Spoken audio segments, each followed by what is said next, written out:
We are naturally focused on the momentous news of the first cases. But it's important to remember three key things. We were expecting this.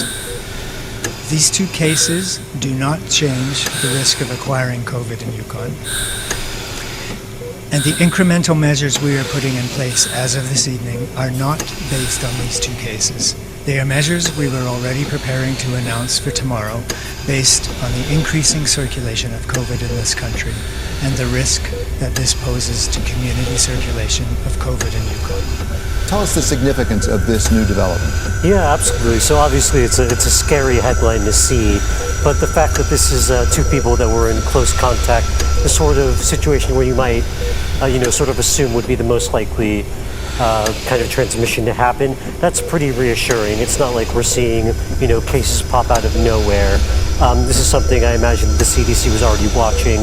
They're looking at people who have traveled to China, those close to them.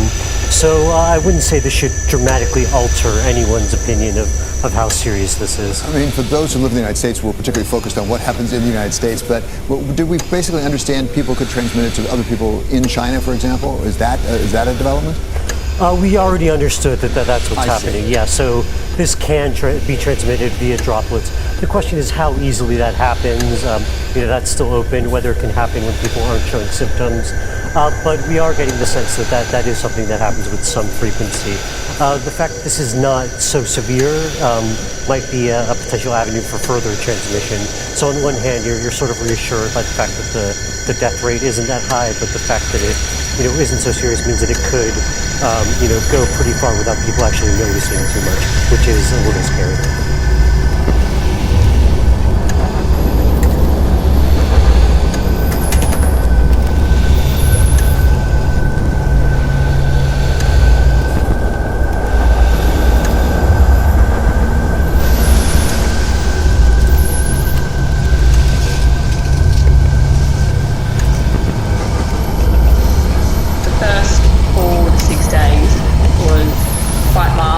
Symptoms. I had things that you have normally. You have a flu or a cold, a sore throat, headache, a bit of a chesty cough, but nothing too serious.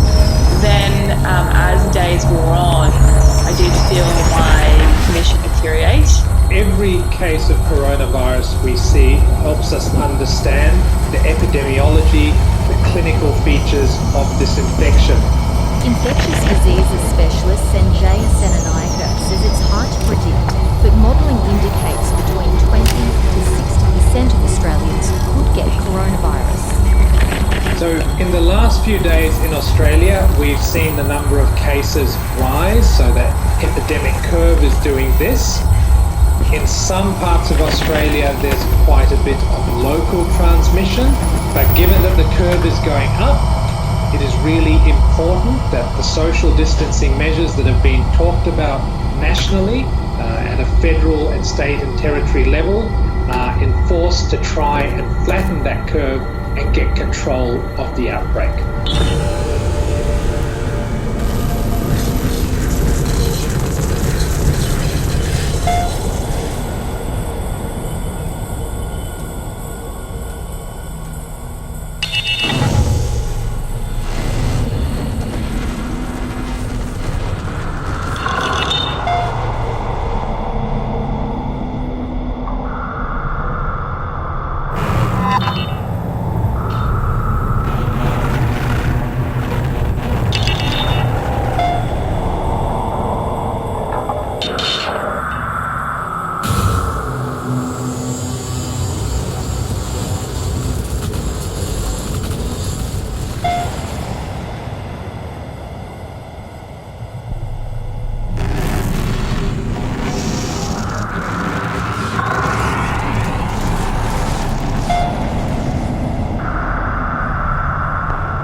If anyone is thinking, taking any chances, just take a look at me.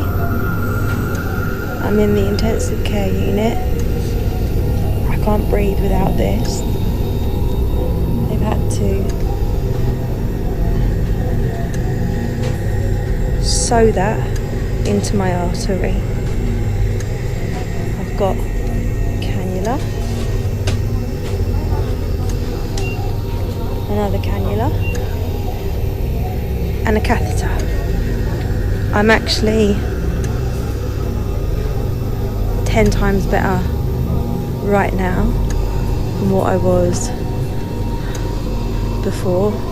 I don't even know, I've lost count of the days. If anyone still smokes, put the cigarettes down, because I'm telling you now, you need your fucking lungs.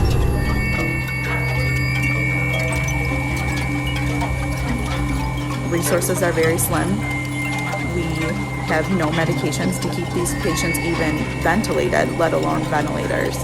Medications like fentanyl or propofol that would keep a patient sedated while they're intubated, we're out of. We're out of Tylenol. We're out of Tylenol. And that's not even going back to the fact that we don't have any ventilators to put these patients on. So we're going to start making life or death decisions in regards to people's care. So you're going to come in and you're going to get tagged whether you deem necessary to even get intubated, or are you being sent home to die? This is truly scary and nobody is taking it seriously. I want to jump through my phone and strangle people that are on the beach or out with their friends still. You guys, that's the problem, right? And driving to work yesterday, we saw a lady that was in her car with a mask on, and it was so nice that she could have a mask, but we can't. And I'm sitting here trying just to stay as healthy as possible, and this is what they give us. So this is actual real life in the hospital now. They give you a paper bag, and they give you your N95 mask, and this is signed out for the entire year. This is what I have to go into patients' room with, and then this is what at the end of my 12-hour shift I put into this paper bag and bring home with me, and I have to bring it to and from work every day. Do you think that that sounds safe? Because we are completely out of resources. There are no masks, there are no gowns, they're running low on gloves because everyone has panicked and stockpiled all of this so that the medical staff doesn't have it. We cannot stay safe and we cannot care for all these people that are coming in because no one is taking this seriously. And I am being super transparent. I was one of those people that wasn't taking it seriously. But I'm here to tell you that you need to. We are literally making life and death decisions for people. I didn't choose nursing or the healthcare field to not help people, and that's exactly what the choices are that they're giving us. They're giving us no choice but to help only the people that they think that can survive.